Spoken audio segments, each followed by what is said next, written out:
What's up, everybody, and welcome to my AEW Dynamite review, or the AEW Dynamite Grand Slam review, I should be saying right now. This is AEW's biggest crowd up to date, I believe about 20,000 people at the Arthur Ashe Stadium in Queens, New York. So this is a very, very big show for AEW tonight. And we kick it off, which I'm surprised this wasn't the main event, but the dream match, as they would like to say, since they said it about 1,000 times on commentary, especially from Tony Schiavone, Kenny Omega versus Bryan Danielson. And this was just a great match. Just awesome, just fantastic damn near. And I'm not going to go through move for move, but man, there was a lot of great stuff in this match. I got to say that Bryan's chest looked like hamburger meat at some point. And, it started off a little bit slow at first, but that was basically to build up the pace and whatnot. But it was very back and forth. It was very, very competitive. It was just a great match overall in general, okay? Like, just from both of these guys. A lot. And some will wonder who did you think was going to win and whatnot, just from the V triggers to a Phoenix splash, especially from like Omega, or just Danielson going for the cattle mutilation and whatnot, or just still trying to hit that running knee also. Like I said, this went to a time limit draw, though, of 30 minutes as it was. Some would say this is almost like a New Japan style match and whatnot between both of these guys. And this was great. This was a great watch, okay? And the finish made sense. Obviously, you don't want any of these guys losing right now. Bryan, basically, because this is his first match in AEW, and Omega, well, he's the champion and whatnot. But with a 30-minute time limit draw, both of them still going, it made sense. So the finish obviously made sense right here. Right after, though, with Callis and the Bucks coming out, Adam Cole basically went to check on Omega. They started trying to beat up Danielson in. Christian and Jungle Boy came out for the save, and Luchasaurus basically chasing off the rest of the elite guys and whatnot. But yeah, this was just a fantastic opener to put off on the show. Probably the hottest the crowd was the whole night, though. Well, one of the hottest the crowd was the hottest the whole night. So, like I said, very competitive match. Best thing damn near on the show tonight. Next, though, we did get CM Punk. Of course, he gets a big pop coming out there. And, so I'm glad I'm not happy I'm wrestling Dynamite, because how do you follow that? He's not wrong about that. But he said it's been a long time since he's been in New York City and being in a professional wrestling ring in New York City. But he talked about, people wondering, are we going to get the old pissed off CM Punk and whatnot? He says, be careful what you wish for, because Taz did this, Team Taz, and Punk talked about how Taz not even, he's being booed even in his own hometown and whatnot. But, it's been a whole love fest lately with him being back and whatnot. And, they're trying to take it all away from you. And, he doesn't want to hear cult of personality right now. He enjoys the fans coming out and singing along to it and whatnot. But it's been a long time since he's felt this. He says he needs this. I get pissed off because nobody is going to take this away from me. This is mine again. All of this is mine and whatnot. I'm back, he says, and Taz should have finished the job by putting me through that table and whatnot. But the mistake is, you let me live. So he told Powerhouse Hobbs, you will go to sleep on Rampage this Friday. So a great fiery promo from CM Punk. I wish the crowd would have reacted a little bit more, but obviously I think the crowd may have been spent after the opening of this show. So this is still a great promo. Great fiery promo by Punk. Even Stephen Amell was out there.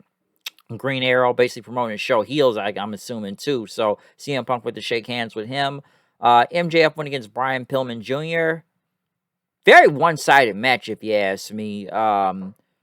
MJF, great heat out there he got, especially heavy boos and stuff. So it wasn't bad or anything. Just kind of like a squash match at the same time of just MJF beating the hell out of Brian Pillman Jr. and even grabbing Julia Hart's hand at one point. She just, doesn't hit him and whatnot. But MJF ended up getting his, salt of the earth armbar on him and got the win. So MJF got the win from there.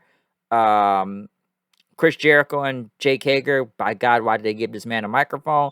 Basically talking about Dan Lambert, telling you to bring your MMA meatheads and whatnot. And, you're going to get you for that tag team match at Rampage. Funny, Hager says, like, minute of the year, a little more like boys of the week. God, don't give him a microphone, okay? Next, Malachi Black came out. They'll watch out for Rosario Dawson. Black came out to a huge ovation, I should say. Cody Rhodes came out, who was heavily booed also. which, my God, he has to have his Jesus Christ entrance out there, even, coming out dressed like Homelander. I'm sure he's watched that show, The Boys, and stuff, but he's got the whole superhero thing going on, and he's got Arn Anderson with him, and Brandy also coming back out. Obviously, they got to promote their TV show, also that debuts next week, but this match here was, first off, Cody, like I said, heavily booed. Nobody really wanted him to win in general, and it wasn't a bad match or whatnot, but then it got kind of odd near the end. I obviously thought Cody was just going over just because, but then it's like they had Arn Anderson get on apron, and I think he fell, and then like he got back up, and then Cody ended up knocking him off the apron then, which he went to check on Arn, but Arn told him to go back in the ring, and then Cody's he's punching Black, and the referee gets involved. Cody accidentally knocks the ref away, but then Black ends up spitting mist in his face then and rolling up Cody. So who's the heel really here? I don't think they were kind of teasing Cody, because even Brandy got in the ring and just gave a middle finger to Black while he was doing this whole sitting Indian style position and whatnot. I don't know where this is going. Obviously, some would say it's been brewing for a while with Cody, that fans have gotten tired of him, mostly on the internet. He was still getting cheered in the arenas and whatnot, but I've seen a lot of people, and I admit I've gotten tired of Cody myself a couple times. I feel like he was just going to put himself over. But then again, these feuds he's been in also has not really helped Cody, because, Cody's going to win, so why should you care? It's like, come on, when you're going against guys like QT Marshall and Go-Go and others, I feel like they have Cody in a very complacent spot so they can get him to somewhere bigger, like with Black right now. But with Black getting the win, so who's the heel or who's going heel, I'm not really sure. Okay? And it's like Cody's here and there if he's not filming his reality TV show on this channel, or maybe his own reality show coming up next week. I'm not really sure. But a very strange finish at the same time of this match. And stuff, but Black got the win, so yeah, Cody didn't go over here, but it was almost like a double heel thing going on at the same time. Like, who's the heel here in all this?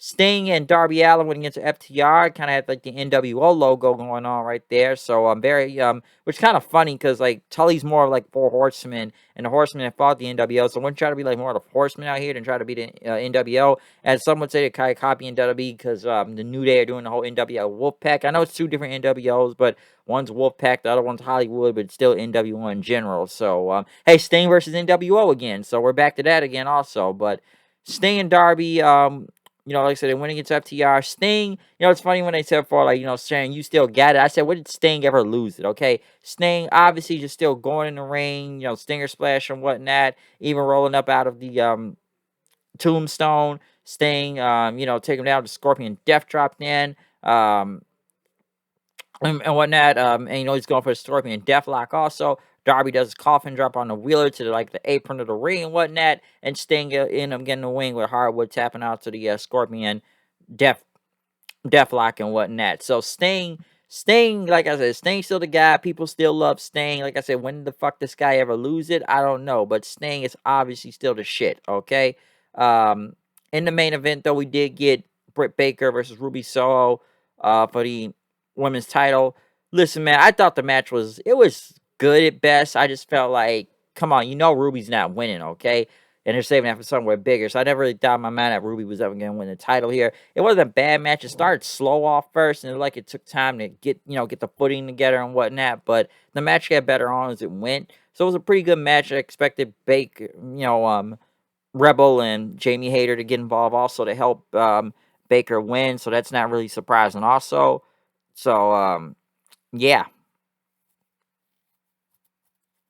Excuse me. But yeah, not surprising also with them getting involved. So obviously they did what they could to protect Ruby also by still getting this loss, even from the whole lockjaw thing going on. So obviously I still think Thunder Rosa is going to take the belt off of Baker at some point in time. So whenever that happens, it'll happen there, okay? But I thought Rampage was pretty good, though. Like I said, from the beginning of the show between Danielson and Omega, the Punk promo was pretty good.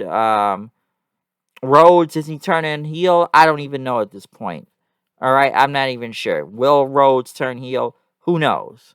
Sting and Darby, pretty good stuff out there. Hype the crowd up again. So yeah, Sting and Darby, super over there at the same time too. But other than that, that is my review of AEW Dynamite. Obviously, we'll still be back at the Arthur Ashe Stadium this Friday on Rampage and whatnot. I thought it was enjoyable. I thought the stage looked really good, and then they had to play some fire-off shots to fit up all the people that were in that building tonight. So Arthur Stadium, not bad. Not bad at all. I thought the show was pretty good, though. Nothing spectacular, but it was pretty good, all right? But, yeah, other than that, yeah, check, I'm done with this review, basically. So, yeah, comment, subscribe. Follow me on Twitter at Hood9090. Check out any review that is uploaded online right now and stuff. So, excuse me, yeah. Other than that, I'm out of here. I will see you guys later. Peace out. Don't know what else I can really keep coming from this show, all right? So, I got everything I need to talk about Dynamite tonight, so yeah. But, yeah, seriously, out of here. See you guys then. Peace.